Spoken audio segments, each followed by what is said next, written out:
Olá, sejam bem-vindos à nossa análise de hoje. O material sobre a mesa é um pilar da administração pública federal brasileira. A Lei número 8.112, lá de 1990. Famosíssima 8.112, né? Exato. Ela rege a vida funcional dos servidores civis da União, autarquias, fundações públicas federais, enfim. É um documento bem extenso. Se a gente olha o sumário, vê que vai desde como entrar no serviço público, direitos, deveres, Até o regime disciplinar, seguridade social, muita coisa. muita coisa mesmo. É a base da relação servidor-Estado Federal. Pois é. E a nossa missão aqui hoje é investigar um mecanismo bem específico dentro desse regime disciplinar. Ele está lá no título 5, que fala do processo administrativo disciplinar, o famoso PAD. Ah, o PAD. Sempre um tema quente. Com certeza. E dentro do título 5, a gente vai mergulhar no capítulo 2, o afastamento preventivo. É um ponto que, olha, sempre gera dúvida, discussão. Gera mesmo. Então, a proposta é essa, entender o que a lei diz, por que ela diz isso e quais são as implicações, né? Vamos fundo nisso. Ótimo ponto para começar. O título 5, como você disse, ele estrutura todo o procedimento para apurar responsabilidades. É o caminho formal que a administração tem que seguir. E logo ali, no capítulo 2, já aparece essa figura do afastamento preventivo. É curioso, né? A posição dele. É quase como uma ferramenta que pode ser usada logo no início, antes mesmo de se ter qualquer conclusão sobre culpa. Interessante. Então vamos direto para o texto do artigo 147, que é o coração desse capítulo. Diz assim: como medida cautelar e a fim de que o servidor não venha a influir na apuração da irregularidade, a autoridade instauradora do processo disciplinar poderá determinar o seu afastamento do exercício do cargo pelo prazo de até 60 dias, sem prejuízo da remuneração. Isso. Tem muita informação aí, né? O que salta mais aos olhos logo de cara? Olha, para mim, a definição inicial, medida cautelar. Isso é absolutamente chave. Cautelar. Explica melhor. Significa que não é punição. Não é para penalizar o servidor antes da hora. A ideia é proteger outra coisa, a investigação. A lei até diz o porquê, né? A fim de que o servidor não venha a influir na apuração da irregularidade. Ah, tá claro. Evitar que ele atrapalhe, basicamente. Exato. Garantir a lisura do processo. Impedir que o servidor, por estar lá no cargo, sei lá, pressione testemunha, suma com documento, dificulte a coleta de prova, esse tipo de coisa. Entendi. A intenção é proteger a investigação. Mas a lei fala, poderá determinar o afastamento. Esse poderá soa como uma escolha, não uma obrigação, né? Sim, é uma escolha. É o que a gente chama de ato discricionário. Discricionário. A autoridade avalia se precisa, se é conveniente naquele caso específico. Mas atenção, não é uma liberdade total. Como assim? Essa escolha está ligada à finalidade que a lei deu, ou seja, a autoridade tem que ter algum motivo concreto, mesmo que inicial, para achar que existe um risco real de o servidor atrapalhar a investigação. Não basta só existir o processo. Tem que explicar por que, naquele caso, o afastamento é necessário para garantir a investigação. Precisa ter uma motivação, sabe? Ligar os fatos ao objetivo do artigo 147. Entendi. Precisa ter um porquê bem fundamentado no risco à investigação. E quem é essa autoridade instauradora?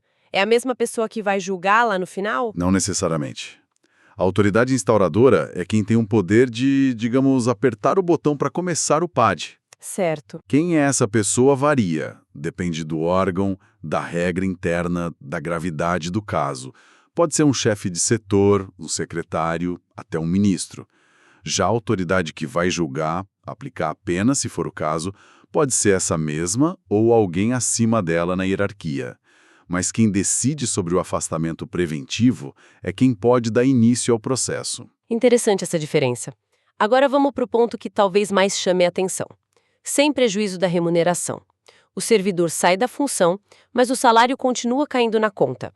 Por que essa ressalva tão clara na lei? O que isso significa nesse contexto de medida cautelar? Esse ponto é central. Crucial mesmo. e reforça totalmente a ideia de que não é punição. Certo. Manter o salário integral tem algumas razões importantes. Primeiro, garante a subsistência do servidor, da família, é um direito básico. Se cortasse o salário, aí sim seria uma punição clara. Segundo, funciona como um respeito, mesmo que implícito, à presunção de inocência. Boa. O servidor está sendo investigado, não foi condenado. O afastamento é para proteger a apuração, não para criar uma dificuldade financeira como se fosse uma pena antecipada. É como se a lei dissesse: olha, precisamos que você fique fora do cargo para a gente investigar direito, mas seus direitos básicos, como salário pelo vínculo que ainda existe, estão mantidos. Faz todo sentido. Essa manutenção da remuneração parece ser o que mais diferencia o afastamento de uma suspensão, por exemplo, que aí sim é penalidade e tem perda de salário. Exatamente. A suspensão é uma sanção disciplinar. Está lá no rol de penalidades. O afastamento preventivo não. Mas, mesmo sem perder dinheiro diretamente, só o fato de ser retirado do cargo, impedido de trabalhar, isso não poderia ser visto como um prejuízo de outra natureza? Moral? Profissional, talvez? A lei parece focar só no financeiro. É uma reflexão muito pertinente. Do ponto de vista da lei, ali no artigo 147, o prejuízo que se evita é o financeiro, o remuneratório. Agora, é inegável que ser afastado, mesmo preventivamente e recebendo, pode sim gerar constrangimento, pode afetar a imagem, causar ansiedade. Isso é humano. Sim. Ali, ao focar no dinheiro, talvez busque um critério mais objetivo, mensurável, para separar a cautela da punição. Mas a percepção das pessoas do ambiente de trabalho pode ser diferente. A lei não entra nesse mérito mais subjetivo. Ela foca nas garantias formais e materiais. O equilíbrio que ela parece buscar é proteger a investigação causando o menor dano formal possível ao status jurídico e financeiro do servidor naquele momento. Entendi essa delimitação da lei, mesmo que a realidade seja mais complexa. Ok, voltando aos prazos. O artigo fala até 60 dias. Esse até quer dizer que pode ser menos tempo? Exato.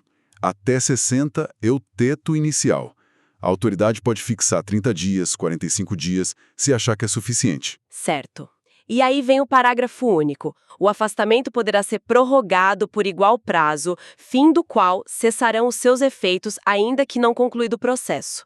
Como funciona essa dinâmica? Prorroga por mais 60? Isso. A prorrogação é por igual prazo, ou seja, no máximo mais 60 dias. E é uma prorrogação única. Ah, única. Então, o limite total é? 120 dias, 60 iniciais mais 60 da prorrogação. Esse é o máximo absoluto que um servidor pode ficar afastado preventivamente por esse artigo. E para prorrogar também precisa justificar, mostrar que os motivos do afastamento ainda existem, que a investigação ainda precisa dessa proteção. 120 dias. São quase 4 meses. É um tempo considerável. É um tempo relevante, sim. E a parte final desse parágrafo único é bem direta, no caso de a fim do qual cessarão seus efeitos ainda que não concluído o processo. Isso parece ser um limite final mesmo para afastamento preventivo. O que acontece na prática quando chega o dia 121 e o PAD, por alguma razão, ainda não acabou? A consequência é essa mesmo. O servidor volta para o trabalho. Imediatamente. Mesmo? Sim. O afastamento preventivo do artigo 147 perde o efeito legal. Acabou. Mesmo que a comissão do PAD ainda esteja ouvindo gente, analisando prova, ou mesmo que já tenha feito relatório e esteja esperando a decisão final. Não importa. O servidor volta para suas funções. A investigação continua, claro, mas sem essa medida cautelar específica do afastamento. Isso é bem interessante. Levanta uma questão sobre como o prazo do afastamento se liga com o prazo do próprio PAD. O título 5 também dá um prazo para o PAD acabar, né? Como eles conversam? Conversam, sim. O artigo 152, que está lá no capítulo seguinte sobre o processo disciplinar em geral, diz que o prazo para concluir o PAD não deve passar de 60 dias, contando da publicação do ato que criou a comissão. 60 dias. Isso. E admite prorrogação por igual prazo, mais 60 dias, se as circunstâncias exigirem. Ou seja, o prazo regular do PAD também é 60 mais 60, totalizando 120 dias. Ah, Então, os prazos máximos batem 120 dias para o afastamento preventivo e 120 dias para o PAD terminar. Exatamente. Isso quer dizer que, idealmente, se o PAD terminar no prazo, o afastamento acabaria junto com a decisão. E se o PAD atrasar, o que acontece? Que a gente sabe que às vezes acontece. Pois é, acontece. A coincidência dos prazos máximos de 120 dias é muito significativa. Sugere que a ideia era sincronizar. No mundo ideal, o PAD terminaria em 120 dias e aí o afastamento se resolveria com o julgamento. Absolve, pune, etc. Mas na prática administrativa nem sempre dá para cumprir esses 120 dias no PAD. Casos complexos, muitos recursos, necessidade de mais provas. A lei até prevê que isso pode acontecer, embora não fale em novas prorrogações formais ali no 152. O ponto-chave é: o prazo do afastamento preventivo do artigo 147 é rígido. Bateu 120 dias, acabou. Já o PAD, mesmo tendo esse prazo legal, pode continuar tramitando depois disso se for preciso para investigar direito e garantir a defesa.